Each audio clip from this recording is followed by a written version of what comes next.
Assalamualaikum warahmatullahi wabarakatuh.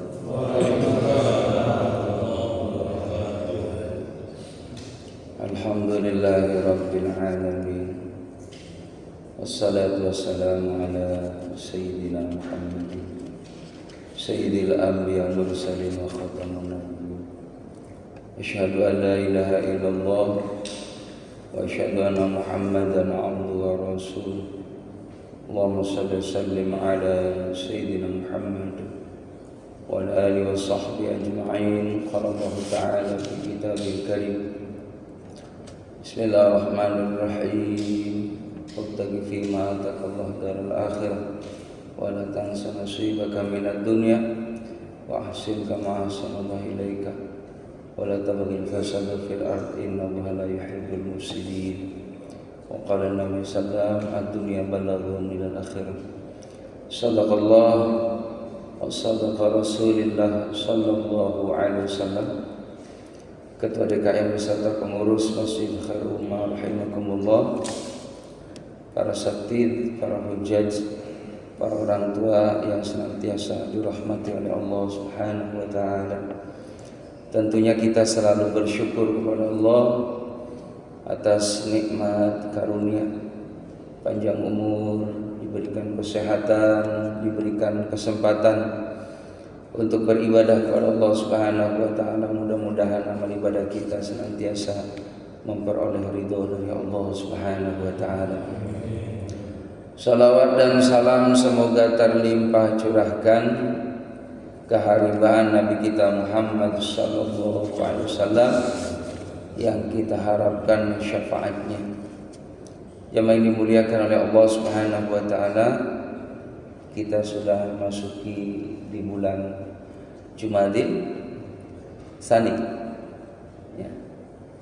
Maka di bulan ini jamaah rahimakumullah adalah bulan yang ada peristiwa, di antaranya pernikahan sahabat Ali dengan Siti Fatimah radhiyallahu anha. Kalau Jumadil awal itu pernikahan baginda Nabi kita Muhammad sallallahu alaihi wasallam. Jamaah yang dimuliakan oleh Allah Subhanahu wa taala, juga di bulan Jumadil awal itu bagaimana lahirnya Imam Ghazali. Begitupun kemenangan daripada Khalid bin Walid. Terus lagi dilahirkannya Imam Ali Zainal Abidin, cicit daripada baginda Nabi kita Muhammad SAW. Jadi setiap bulan-bulan Hijriah itu ada sejarah-sejarah yang memang perlu kita ulas kembali, karena sangat penting mengenang perjuangan orang-orang soleh dahulu.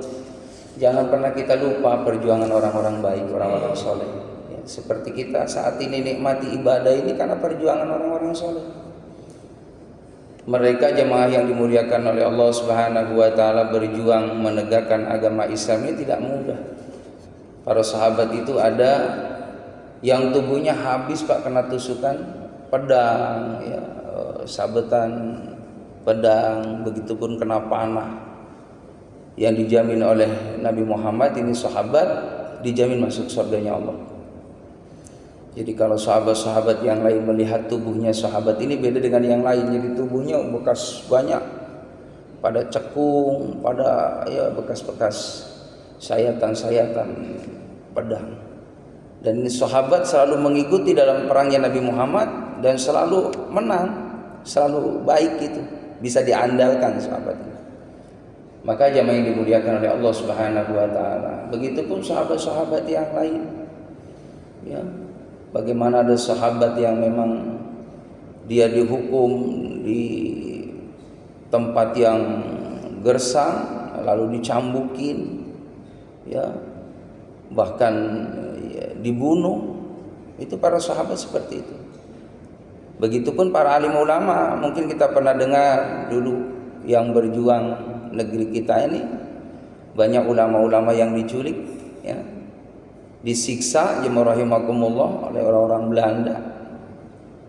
Ya, mungkin pernah kita lihat TV filmnya itu kan, ada ulama yang diambil kukunya ya, dengan kondisi sadar, bisa bayangkan hadirin. Tapi karena keteguhan keimanan dia kepada Allah Subhanahu wa taala, komitmen dan konsisten dalam berjuang menegakkan agama Allah, dia tidak luntur sedikit pun dengan hambatan tadi. Karena melihat bagaimana Nabi Muhammad jauh lebih dahsyat tantangannya. Ya rahimakumullah, Nabi Muhammad itu seringkali kalau ke Masjidil Haram ya dilemparin ya kotoran. Ya, bahkan ada seorang pemuda itu jemaah rahimakumullah, dia tiap Nabi Muhammad mau berangkat ke Masjidil Haram sudah ngumpulin sampah. Jadi ngumpulin sampah dilemparin lah ya, ke tubuhnya Nabi Muhammad. Bukan sekali, dua kali, tiga kali. Maka jemaah rahimakumullah, ketika seorang pemuda Yahudi tadi, anak muda, ya dia sakit, lalu Nabi dengar anak muda tadi yang melempari sampah mengenai tubuh beliau dalam kondisi lemah, dalam kondisi sakit, maka Nabi menghampiri pemuda tadi. Maka jemaah rahimakumullah, Nabi dikasih kabar oleh malaikat bahwa anak muda ini usianya enggak lama. Apakah Nabi dendam di saat disakiti oleh pemuda tadi, di saat kondisi akan meninggal dunia? Malah Nabi ngasih bimbingan ke anak muda tadi. Hal taslim, apakah kamu mau diajak aku supaya kamu selamat? Karena kamu sebentar lagi umurnya bakal habis. Coba, orang yang nyakitin Nabi Muhammad, Nabi dikasih tahu malaikat bahwa dia akan meninggal dunia. Coba kalau mungkin jemaah rahimakumullah, orang yang ya pendendam di saat dia akan meninggal dunia, masa bodoh, iya kan? Justru dia biarin dapat siksaan. Tidak, Nabi. Hal taslim. Apakah kamu mau aku ajak supaya kamu selamat jadi orang Islam, supaya kamu masuk surga? Maka anak muda tadi yang dalam kondisi koma ngelihat ayahnya, lalu ayah memberikan isyarat, menganggukkan daripada kepalanya ya supaya dia mau, anak muda tadi. Dan anak muda tadi sebelum menghadap Allah, dia ngikutin daripada ajakan Nabi Muhammad, dia menganggukkan kepalanya, lalu dibimbing oleh Muhammad, asyhadu an la ilaha illallah wa asyhadu anna rasulullah. Jemaah rahimakumullah, maka pemuda tadi ketika sudah bersyahadat di hadapan Nabi Muhammad, dia langsung meninggal dunia dan mati dalam keadaan muslim. Itu perjuangan Nabi Muhammad. Orang Yahudi saja jemaah rahimakumullah diharapkan oleh Nabi Muhammad supaya dapat petunjuk, apalagi kita sebagai umatnya yang jelas-jelas muslim. Maka Nabi tidak pernah berhenti, setiap hari selalu mendoakan umatnya supaya dapat petunjuk dari Allah Subhanahu wa taala. Dan kita alhamdulillah termasuk orang yang diantara memperoleh doa baginda Nabi kita Muhammad sallallahu alaihi wasallam. Allahumma shalli ala sayyidina Muhammad. Hadirin jamaah yang dimuliakan oleh Allah Subhanahu wa taala, kajian kita pagi ini menjelaskan tentang khamsun min alamatis saqa.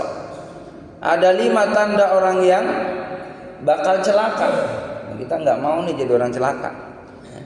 Kita pengen jadi orang mulia, jadi orang yang senang. Pengen orang yang jadi bahagia, sukses. Jangankan kita orang ibadah, orang yang enggak ibadah kalau ditanya cita-citanya apa? Bapak pengen senang Pak, pengen bahagia, selamat. Saya selamat. Iya kan? Pengen masuk surga, pengen, iya kan? Tuh, yang ditanya enggak ibadah Pak, kalau ditanya pengen masuk surga, semua pengen masuk surga. Yang jadi masalah, pantas enggak kita ditempatin di surga? Ya kan, kalau ibarat Allah ngasih majemur rahimakumullah, ya tempat yang memang itu tempat ada syaratnya kan. Kita aja mau beli rumah harus ada syaratnya, tipenya tipe berapa, uang mukanya berapa, cicilan bulanannya berapa, sanggup apa enggak kan gitu. Kita juga sama, enggak gampang pengen masuk surga Pak.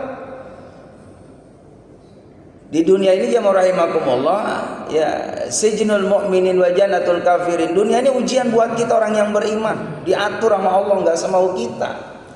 Kalau mereka orang yang tidak beriman kepada Allah, masa bodoh. Dia makan semau dia, hidup gaya ya aturannya semau dia, tapi kita mah diatur sama Allah. Ada waktunya ibadah, waktunya muamalah. Makanya Nabi utus Rasul. Rasul itu artinya utusan. Ya, ngajak kita supaya benar, supaya kita ini jalannya lurus, jangan salah jalan. Dan Allah sudah mengajarkan kepada kita supaya dapat jalan yang lurus. Jalan siapa? Siratal ladzina an'amta 'alaihim, yaitu jalan yang Kau beri nikmat kepada mereka. Siapa mereka? Ulaika an'amallahu 'alaihim minan nabiyyin. Jalannya para nabi, wasidqina wasyuhada'i wassalihin, orang yang jujur, orang yang syahid, orang yang baik. Itu udah diajarkan sama Allah. Kita jangan sampai ya tidak ngikutin jalannya orang tadi itu. Minan nabiyyin, para nabi, para rasul Allah, beliau semuanya muslim. Nabi Adam Islam, Adam, Idris, Nuh, terus sampai Nabi Isa muslim. Makanya nanti di akhirat, jamaah rahimakumullah, bahkan sebelum akhirat nanti akhir zaman, Nabi Isa turun. Jadi sekarang Nabi yang masih hidup Nabi Isa masih hidup, Nabi Khidir masih hidup. Dalam hadis itu jamaah rahimakumullah, Nabi Khidir itu tempatnya di Jabal Qaf, ya, di Jabal Qaf ada gunung goib yang itu di situ ada tempatnya Nabi Khidir alaihissalam. Nabi Khidir itu jamaah yang dimuliakan oleh Allah, ya, tugasnya menjaga laut. Ya, jadi Khidir itu maknanya adalah hijau, ya, menanamkan kesuburan dan kedamaian, kesejahteraan. Dan jamaah rahimakumullah, Nabi Khidir ini sampai hari kiamat beliau diizinkan oleh Allah Subhanahu wa taala, Allah alam bisawab, ya, atas izin Allah itu bisa ketemu dengan siapapun bagi siapa yang dikehendaki oleh Allah Subhanahu wa taala. Nah, siapa yang bertemu dengan Nabi Khidir alaihissalam insyaallah akan dicukupkan rezekinya dunia akhirat. Ya. Dan Nabi Khidir itu jamaah yang dimuliakan oleh Allah Subhanahu wa taala, itu setiap di bulan Zulhijjah, dalam satu riwayat, ya, dalam satu keterangan kitab itu, tanggal 9 itu hadir di Mekah mengikuti wukuf di Arafah. Jadi jamaah yang dimuliakan oleh Allah Subhanahu wa taala itu diantaranya nabi, ya, yang masih hidup, Nabi Khidir. Ada lagi nabi, ya, ada itu Nabi Yahya kalau nggak salah, itu masih hidup. Ya, terus Nabi Isa alaihissalam masih hidup. Termasuk Nabi Idris alaihissalam. Nabi Idris masih hidup hadirin. Ya, walaupun dulu saat Nabi Idris alaihissalam beliau izin sama Allah pengen survei ke sorga. Kata Nabi Idris, wahai Allah, izinkan aku ingin tahu bagaimana kondisi sorga. Maka akhirnya jamaah yang dimuliakan oleh Allah Subhanahu wa taala, malaikat Israil alaihissalam ketika diminta juga oleh Nabi Idris alaihissalam, wahai Israil, karena memang setiap nabi dan rasul kalau Allah berkehendak bisa berdialog dengan siapapun mampu hadirin, termasuk malaikat Israil tadi. Ini bukan satu nabi dan rasul saja yang bisa dialog dengan malaikat, ya, Israil. Di antaranya adalah Nabi Idris alaihissalam. Kata Nabi Idris, ya Israil, saya pengen untuk bisa jalan ke sorga. Kata Israil, syaratnya mati dulu. Ya, maka aku cabut ruhnya nih. Dicabutlah oleh malaikat Israil, jamaah rahimakumullah, kan ya sebabnya meninggal dulu. Orang pengen ke sorga. Akhirnya jamaah rahimakumullah ketika sudah meninggal, ya, Nabi Idris alaihissalam diizinkan oleh Allah Subhanahu wa taala berada dalam surganya Allah. Ternyata yang namanya surga ini suatu tempat yang luar biasa nikmat. Rupanya Nabi Idris betah, ya di sorga, nggak mau balik lagi hadirin. Maka bagaimana nih caranya kata Nabi Idris supaya nih saya langgang di sorga, saya akali nih malaikat Ridwan. Gitu. Jemaah rahimakumullah, malaikat Ridwan mah dilihatnya enak Pak, penjaga sorga mah. Adem, nyenengin gitu. Beda dengan malaikat Malik hadirin. Nabi ketika Mi'raj ketemu malaikat Malik cemberut aja. Ganas sarang, galak hadirin. Nah, namanya juga penjaga pintu neraka gitu ya. Maka jemaah rahimakumullah, ketika Nabi Idris saking betahnya dalam sorga, keluar nih ceritanya dari pintu sorga.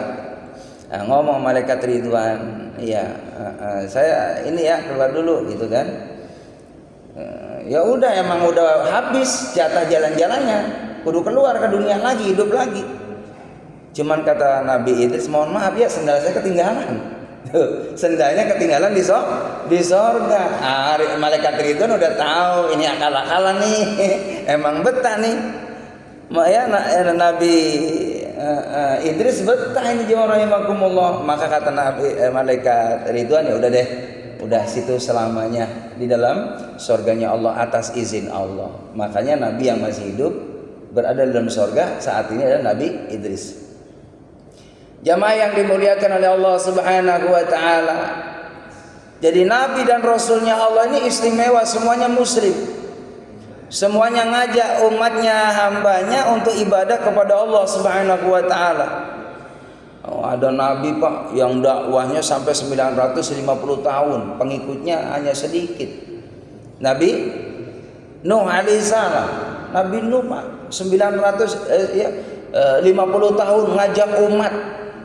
Yang ke bawah hanya berapa orang. Nah kita nih mohon maaf jadi ustadz hadirin ngajakin orang, ya kan, kalau seandainya dapat jamaahnya 20-30 udah berhasil kita, apalagi lebih. Lah kita baru 20 tahun dakwah. Nabi Nuh 950 tahun, berapa orang yang ikut? Nggak pernah putus asa karena urusan hidayah Allah. Kita hanya bisa ngajak aja. Dapat ikut alhamdulillah, kalau enggak ya udah berarti Allah enggak pilih. Nah kita alhamdulillah yang dimuliakan oleh Allah Subhanahu wa taala, ya dikasih kemudahan oleh Allah Subhanahu wa taala bisa melakukan ibadah ini, berharap kepada Allah Subhanahu wa taala biar kita bersama-sama tadi itu orang yang dikasih nikmat oleh Allah, para nabi. Jadi nanti di akhirat diizinin Pak kita nih. Dalam satu keterangan kitab itu seperti itu. Nanti kita diizinin sama Allah kalau sudah di sorga, silakan mau ketemu sama Nabi siapa aja. Kita ngelihat sejarah kan 25 Rasulnya Allah yang wajib diketahui, ya. Terus ada 313 Rasul. Ada 124.000 Nabi. 124.000 Nabi Pak. Kalau Nabi itu beliau dikasih wahyu oleh Allah, wajib untuk dirinya, tidak wajib menyampaikan. Kalau Rasul itu wajib untuk dirinya dan wajib menyampaikan kepada umatnya. Ya, yang wajib diketahui 25 Rasulnya Allah. Nah Nabi yang terakhir Nabi Muhammad. La nabiyya ba'dah, tidak ada lagi Nabi setelah Nabi Muhammad. Walaupun di zamannya Nabi ada orang ngaku Nabi, Musailamah al-Kadzdzab. Di zaman Umar juga ada ngaku nabi. Ada ngaku nabi. Tapi nggak bakalan aman karena nabinya palsu. Nabinya nabi palsu. Kalau nabi dari ya utusan Allah, rasul utusan Allah itu dijaga sama Allah. Nggak bakal kalah, tetap endingnya menang. Cerita para nabi dan rasulnya Allah walaupun banyak tantangan, banyak hambatan tetap menang. Tetap menang. Coba Nabi Musa kan ditantang oleh tukang sihir, ratusan tukang sihir datang dibayar sama Fir'aun. Coba Nabi Musa jamaah rahimakumullah dikasih mukjizat tongkat. Ini mohon maaf, ada benda yang dari sorga itu diantaranya tongkatnya Nabi Musa alaihissalam. Ada cincin dari sorga, cincinnya Nabi Sulaiman alaihissalam. Ada batu dari sorga yang saat ini sok dicium sama kita di Mekah, namanya Hajar Aswad. Itu batu dari sorga, hadirin, dari sorga. Lalu ada namanya Sakhrah, ada di Palestina, di Masjidil Aqsa, ada batu yang diinjak Nabi Muhammad ketika Mi'raj, namanya batu Sakhrah. Itu batu dari sorga. Jadi udah banyak itu batu ya, ayat-ayat Allah yang Allah turunkan dari surganya Allah buat kita, biar kita iman sama Allah, iman sama kerasulan Allah. Ya rahimakumullah. Jadi para nabi dan rasulnya Allah itu sebagai utusan Allah mengajak manusia supaya imannya ke Allah, ngikutin rasulnya biar selamat. Lihat ujung-ujungnya semua utusan Allah, para nabinya Allah diselamatkan nama Allah. Karena memang kebenaran itu mutlak dari Allah Subhanahu wa taala. Hak itu dari Allah, batil itu ya, kebatilan adalah caranya manusia, caranya daripada musuh Allah Subhanahu wa taala. Karena zahuqa, orang yang batil pasti binasa. Ya rahimakumullah. Tukang sihir ngadepin Nabi Musa, dibayar tuh sama Fir'aun. Tali bisa jadi Pak, jadi jadi ular. Jadi menurut keterangan pertama tukang sihir itu ya adanya di zaman Nabi Musa. Nah, sampai sekarang nih Pak, sampai hari kiamat sihir masih ada. Ya, sihir-sihir itu masih ada. Ya rahimakumullah. Maka Nabi Musa nggak gentar, tinggal minta sama Allah, ya Allah tolong aku. Di saat Nabi Musa minta sama Allah, kata Allah perintahkan Musa, lemparkan tongkatmu. Jadi ular Pak. Itu tukang sihir, ular-ular yang kecil Pak, dilalap itu semuanya, habis dimakan ularnya Nabi Musa alaihissalam yang awalnya dari tongkat. Kalau Allah berkehendak bisa, hadirin. Menang. Di saat di Laut Merah, ya rahimakumullah, di belakang Fir'aun udah ngejar sama bala tentaranya, kuda yang terlatih luar biasa. Maka jamaah yang dimuliakan oleh Allah Subhanahu wa taala, Nabi Musa dikejar Pak sama Fir'aun. Itu di depannya laut. Coba kata kaumnya Nabi Musa, wahai Nabi Allah Musa, ini kita udah kepepet nih. No, di belakang Fir'aun bala tentara ratusan, kita mati nih. Tenang, ada Allah. Udah, kalau udah sandarannya Allah. Maka Nabi Musa diperintahkan sama Allah, wahai Musa, lemparkan tongkatmu, ini laut akan aku belah jadi jalan. Dibelah, hadirin, jadi jalan Pak. Nabi Musa sama pengikutnya Masya Allah jalan dengan nikmatnya. Coba kanan kiri Pak laut, di tengahnya jalan tol. Jalan tol pertama di zaman Nabi Musa. Sekarang pada ngikutin, hadirin. Jalan tol zaman dulu Nabi Musa nggak perlu pakai kontraktor, nggak perlu pakai pemborong, hadirin. Nabi Musa mah tinggal minta, ya Allah tolong aku. Allah perintahkan jalan tol, hadirin. Kuda pada jalan Pak di tengah laut. Awalnya yang namanya insting kuda, jamaah rahimakumullah, ini ya nggak bisa, ini orang laut kelihatannya. Maka apa yang terjadi, pintar Malaikat Jibril alaihissalam jamaah rahimakumullah bawa kuda. Ini kudanya menyerupakan kuda wat betina yang dipakai ama Fir'aun, itu kuda-kuda jantan. Nah, karena ngelihat Malaikat Jibril bawa kuda, hadirin, cakep banget. Nah, ini sebenarnya propagandanya Malaikat Jibril biar ngikut itu yang namanya kudanya Fir'aun. Karena lihat perempuan itu betina, kudanya, hadirin, diikutin jamaah rahimakumullah sama kudanya Fir'aun. Udahlah di daratan Nabi Musa, di tengah laut jamaah rahimakumullah disatuin lagi sama Allah, disatuin lagi. Maka ketika kaumnya termasuk kuda-kudanya, termasuk perbekalan-perbekalannya disatukan lagi, ditenggelamkan oleh Allah Subhanahu wa taala. Saat itu Fir'aun ngomong, amanah Birabbi Musa wa Harun, saya iman kepada Tuhannya Musa dan Harun. Itu mohon maaf Jibril gede banget Pak sama Fir'aun, gede banget. 2 kali 3 kali diingetin nama Allah. Sama Nabi Musa diingetin nggak mempan-mempan. Padahal dulu Nabi Musa ditantang kan sama Fir'aun. Musa, kalau kamu jadi seorang nabi, ayo buktiin apa yang mesti kau bisa dari ilmu Tuhan kamu. Didatengin, Pak, itu begitu banyak kodok-kodok. Di kota Mesir kodok banyak banget, Pak. Di istana-istana kodok banyak banget, belalang-belalang banyak banget. Minta sama Musa, ayo Musa hilangin kalau kau jadi seorang rasul. Ini banyak belalang, banyak kodok. Nabi Musa angkat tangan, ya Allah, hilangkan ini semua yang ada di istana, yang mengganggu istananya Fir'aun. Hilang seketika, Pak. Enggak iman juga. Tadi tukang sihir, ularnya dimakan Nabi Musa, ya dimakan oleh ularnya Nabi Musa. Segitu hebat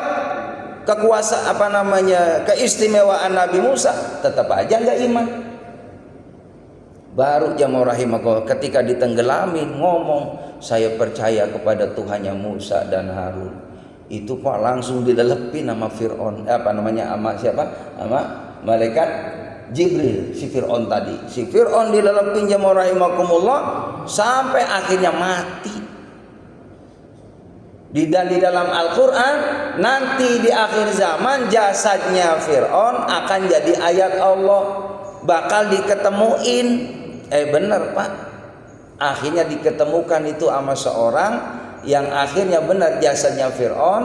Itu Fir'aun yang sebenarnya tuh, yang dulu hidup di masa Nabi Musa alaihissalam, yang sekarang muminya diabadikan jamaah rahimakumullah sebagai ya tanda-tanda kebesaran Allah Subhanahu wa taala bagi orang yang beriman. Jadi para nabi dan rasul Allah itu pasti akan dimenangkan nama Allah. Bagaimana kisah Nabi Ibrahim, dimenangkan nama Allah. Nabi Nuh dimenangkan nama Allah. Termasuk Nabi Isa. Nabi Isa itu jamaah rahimakumullah, siapa yang disalib? Yang disalib itu adalah Iskariot, Yahuda Iskariot. Itu bukan Isa. Jadi muridnya Nabi Isa yang dulunya setia sama Nabi Isa. Ternyata jamaah rahimakumullah dia khianat kepada Nabi Isa. Yudas Iskariot akhirnya dia masuk ke suatu tempat yang tadinya ada Nabi Isa alaihissalam. Yudas Iskariot akhirnya masuk jamaah rahimakumullah. Mukanya Yudas Iskariot diserupakan Isa. Isanya diangkat oleh Allah ke langit atas izin Allah. Nggak ada yang tahu Pak, orang ilmunya Allah. Apa yang terjadi? Yudas Iskariot persis Nabi Isa, maka ditangkaplah, disaliblah oleh mereka orang-orang yang menganggap itu adalah Isa. Isanya mah ke langit. Begitu Pak. Jamaah yang dimuliakan oleh Allah Subhanahu wa taala, akhirnya diyakinilah bahwa itu Isa tadi putra Maryam, katanya anak Tuhan. Disembahlah oleh mereka, ya kan? Yang sejatinya Isanya diangkat ke langit. Nanti di akhir zaman turun. Nanti turun Pak, Imam Mahdi, ya, Nabi Isa itu turun. Akan ada Dajjal, itu tanda-tanda hari kiamat nanti. Ya, kita mohon maaf jemaah rahimakumullah, kalau bisa jangan ketemu sama hari kiamat. Berat Pak, hari kiamat tuh berat. Apalagi nanti ketemu sama Dajjal. Naudzubillah min dzalik. Ya kan, kalau imannya lemah kita jemaah rahimakumullah, Dajjal datang tuh. Dajjal nunjukin tuh tangan kanan jemaah rahimakumullah. Itu isinya apa? Api, ya kan? Tangan kiri keindahan sorga. Kebalikannya, padahal Nabi mengisyaratkan kanan adalah kebaikan. Biasa bil yamin, ma'asabu shimal, ada kanan, ada kiri. Kanan sorga, kiri neraka. Dajjal mau dibalik. Nih kalau pengen selamat nih ke kanan nih, ya kan?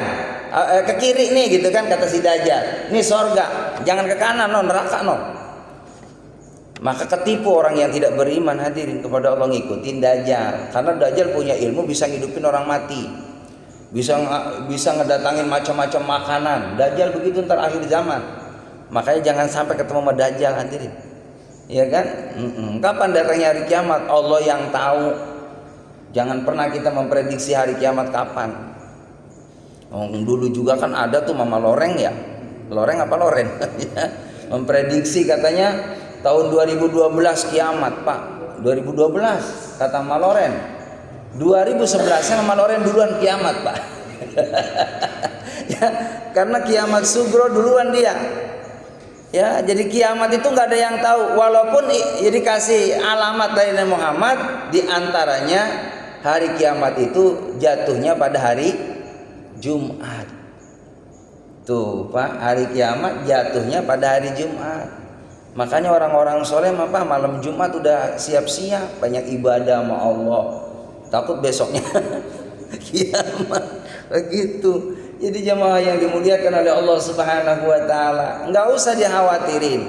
Ya, selama masjid rame, masih banyak orang yang ibadah, terus lagi Masjidil Haram masih banyak orang yang sholat di sana, terus lagi Ka'batullah masih banyak orang tawaf, itu masih lama kiamat. Tapi kalau itu yang namanya Masjidil Haram, Masjid Nabawi sudah enggak lagi dikunjungin sama umat Nabi Muhammad, Ka'bah sudah tidak lagi buat tawaf, udah sepi, itu alamat. Nah, sekarang orang umroh banyak banget, Pak. Orang umroh sekarang. Karena hajinya kan 15 tahun, 20 tahun. Nah, sekarang udah ada duit, Pak, seminggu 2 minggu bisa umroh. 30 juta, 35 juta. Nah, udah insya Allah aman ya. Selama masjid masih banyak dikunjungi oleh umat Nabi Muhammad, termasuk Masjidil Haram, Masjid Nabawi itu diamankan sama Allah Subhanahu wa taala.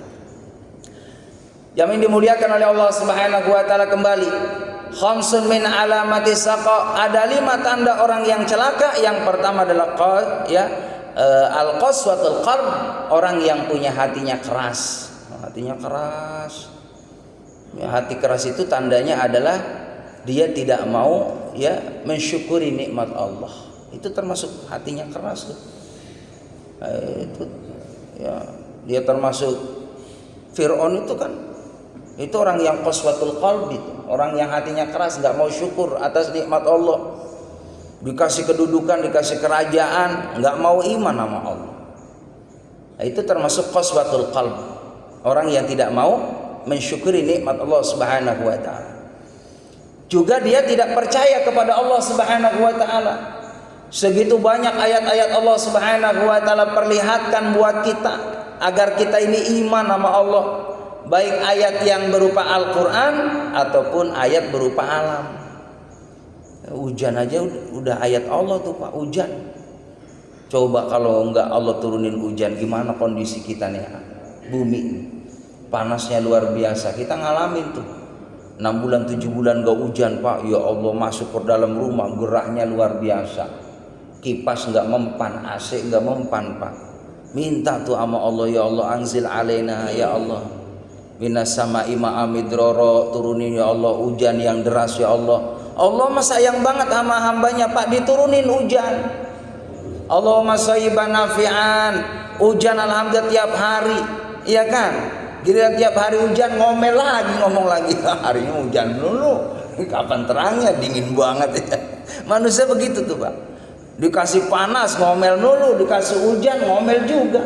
Tapi bagi orang yang beriman enggak? Orang yang beriman mah hujan, Allahumma shayyiban nafi'an, terang alhamdulillah, itu ayat Allah. Terus lagi jamaah rahimakumullah, orang yang qaswatul qalb tidak mau melihat tadi tanda-tanda kebenaran dari Allah Subhanahu wa taala. Diutusnya para nabi dan rasul Allah itu kan tanda kebenaran Allah. Dan buktinya nyata. Nabi Muhammad nabi terakhir. Iya kan, lahirnya di kota Mekah. Jelas ada kotanya. Ada itu ya tanda bukti bagaimana tempat Nabi Muhammad. Bahkan yang memusuhi Nabi Muhammad, Abu Jahal, Pak, ada tempatnya. Bapak kalau di Masjidil Haram, Pak, di paling pojok sebelah kiri, arah yang menuju ke Ma'la, sebelah kiri, itu ada WC umum, Pak. Itu tempatnya Abu Jahal yang dijadiin WC sekarang, Pak, paling pojok. Paling pojok itu. Nah, kalau Nabi Muhammad jemaah rahimakumullah, itu ketika ya lewat mau ke Ma'la di sebelah kanan, yang sekarang ada museum Quran yang warna hijau. Nah, itu rumah Nabi kita Muhammad sallallahu alaihi wasallam. Jadi emang nggak jauh Pak, rumahnya Nabi, Abu Jahal, Abu Lahab itu memang masih keluarga gitu. Dan itu jelas di dalam Al-Quran. Dijelaskan tabbat yada abi lahabi wa tab, celaka Abu Lahab. Celaka dia, dijelasin dalam Al-Quran. Ada rumahnya Abu Lahab, Abu Jahal. Nabi Muhammad jelas dari Mekah, lahir di kota Mekah, dimakamkan di kota Madinah. Itu kan ayat Allah bahwa betul-betul ada kebenaran Nabi dan Rasulnya Allah Subhanahu wa ta'ala. Dari sini barangkali ada yang perlu ditanyakan, hadirin dipersilakan.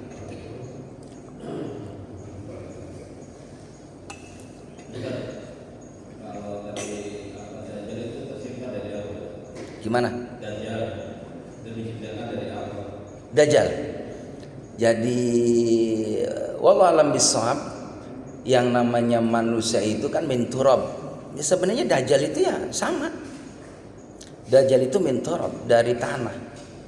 Ya, cuman mereka ingkar kepada Allah Subhanahu wa taala, ya, yang mana dia tugasnya nanti akan muncul di akhir zaman. Ya, jadi kalau dijelaskan,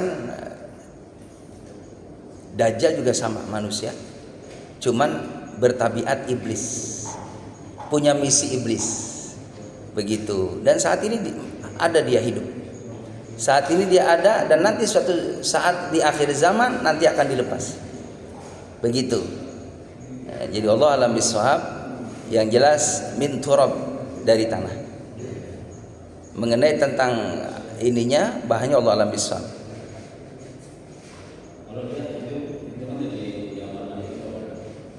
Dajjal, ya yang jelas itu kan dirahasiakan sama Allah, tidak ada yang tahu. Yang jelas nanti akan ada muncul itu Dajjal di akhir zaman, berarti kan akhir, di akhir zaman adanya, di akhir zaman yang nanti itu akan hadir mendekati hari kiamat. Begitu mendekati hari kiamat, berarti itu udah diciptakannya di akhir zaman, ke sekarang, bukan dari zaman Nabi Adam, bukan. Karena itu kaitannya musuhnya kita umat Nabi Muhammad sallallahu alaihi wasallam. Begitu. Jadi yang jelas harus kita yakini bahwa Dajjal itu ada. Suatu saat bakal ngajak manusia ke dalam kebatilan. Bahkan kata ulama, Dajjal itu sekarang sudah menyebarkan misi visinya sudah. Jadi Dajjalnya dia hanya memantau ada, tapi sudah menebarkan, menghembuskan daripada misi-misi tadi, ya, kepada orang-orang yang memang dia tidak beriman kepada Allah Subhanahu wa taala. Ya kan, yang diantaranya adalah menebarkan tadi banyaknya perzinahan, kemaksiatan, itu sebenarnya misi-misi Dajjal supaya dia banyak pengikutnya. Begitu. Bahkan auzubillah min dzalik kama rahimakumullah, saat ini pun sudah banyak anak buahnya Dajjal. Ya, di antaranya kalau kata ulama, termasuk adalah media itu. Media yang dia dalam kebatilan, mendakwahkan kebatilan, itu termasuk ya Dajjal isma. Bahkan yang lebih ngeri, naudzubillah min dzalik, mohon maaf. Ini dalam hadis ya Muhammad, yang aku takuti kata Nabi, itu ada yang lebih dahsyat jahatnya dari Dajjal. Siapa? Ulama ulama yang jahat. Kedoknya ulama, visinya ulama, tapi dia punya misi bagaimana menghancurkan agama Allah Subhanahu wa taala, menghalalkan segala cara. Ini yang lebih aku takuti kata Nabi. Makanya enggak gampang Pak jadi ulama yang istiqomah. Hati-hati sama kaitannya dengan materi. Ya, makanya jangan sampai naudzubillah min dzalik ya rahimakumullah, kita punya anak cucu ya jadi ulama tapi tadi bisa disuap, bisa dimanipulasi dengan materi. Ini yang berbahaya. Ngeluarin ayat padahal jelas ayat itu tentang hal-hal yang yang haram dihalalin sama ulama. Nah, ini yang bahaya ini. Begitu. Ya, Pak. Ada lagi, Pak? Udah cukup ya? Ya? 3 lagi? Lanjut ya? Baik, subhanallah. Yang kedua, wajumudul ain, mata yang keras buat nangis. Jadi orang yang suka nangis itu bagus itu Pak. Tapi kalau orang susah banget nangisnya, ya kan, nggak nyentuh nasihat agama, ceritain sorga, ceritain neraka, kayaknya nggak ngefek, nggak ada imbas. Padahal ketika orang yang benar-benar lembut hatinya, di saat menceritakan tentang sorga, Allahumma nas'aluka ridhaka wal jannah, ya Allah, aku pengen dapat sorga ya Allah, wa na'udzubika minan nar, jauhkan aku dari neraka. Ya rahimakumullah, Nabi Muhammad aja kalau cerita tentang neraka dalam Al-Quran, Pak, berlindung sama Allah.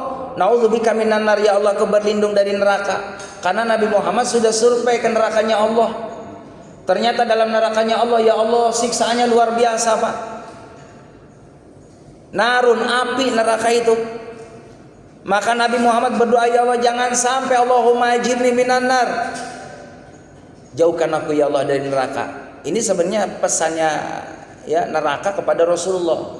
Ketika Nabi Muhammad beliau jalan di nerakanya Allah, disurvei, maka saking ngerinya Nabi Muhammad, jangan sampai umatnya masuk ke dalam nerakanya Allah, maka Nabi Muhammad dipanggil sama neraka, ya Muhammad, Muhammad kesini, mau nggak aku bocorin supaya umatmu terhindar daripada siksaanku? Maka kata neraka, Allahumma ajirni minan nar, doalah dengan doa ini. Makanya Nabi nganjurin baca setiap ba'da sholat, Allahumma ajirni minan nar. Itu manfaatnya kalau kita nanti nggak ada hidup di akhirat, akan dibebaskan dari siksaan api neraka. Kalau subuh itu 7 sunahnya hadisnya, Allahumma ajirni minan nar, Allahumma ajirni minan nar, Allahumma ajirni minan nar, sama maghrib. Kalau isya, zuhur, asar itu 3 kali hadisnya. Tapi kalau seandainya kita udah biasa 3, ya nggak apa-apa, yang penting witron, ganjil.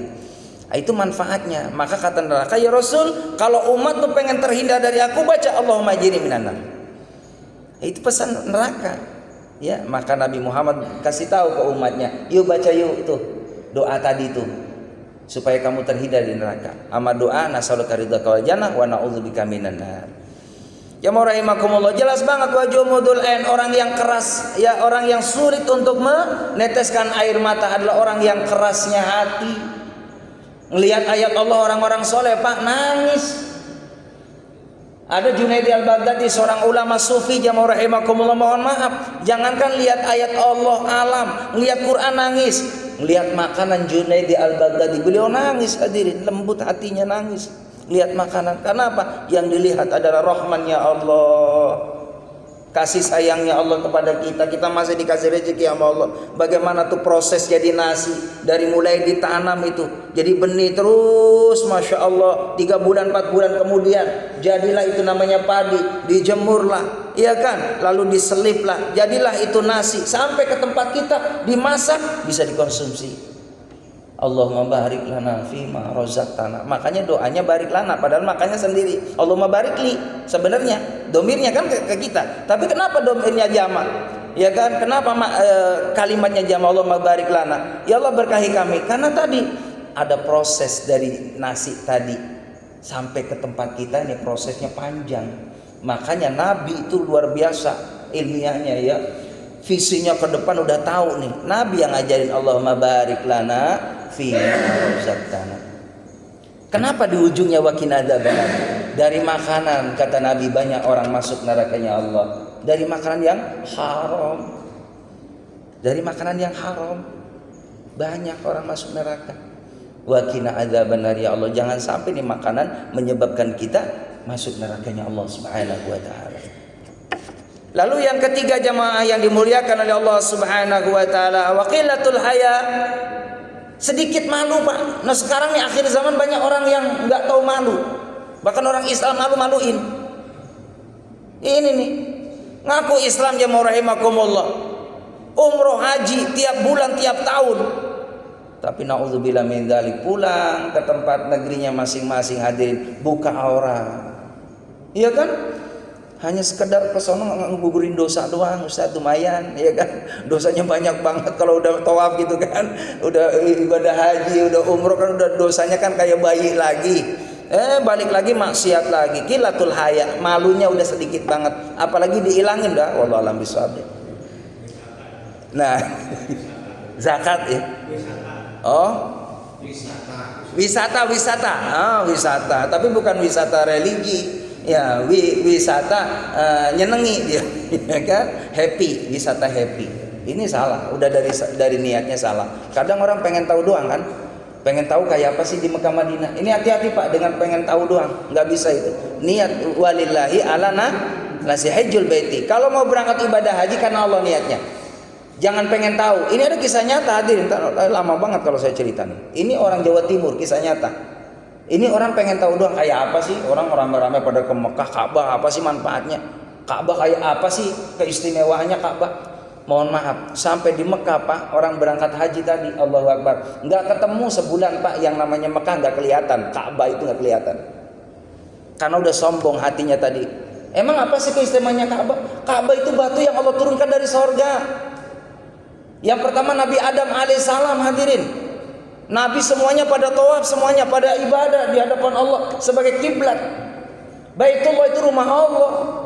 Dia orang, mohon maaf, nyepelein Ka'bah.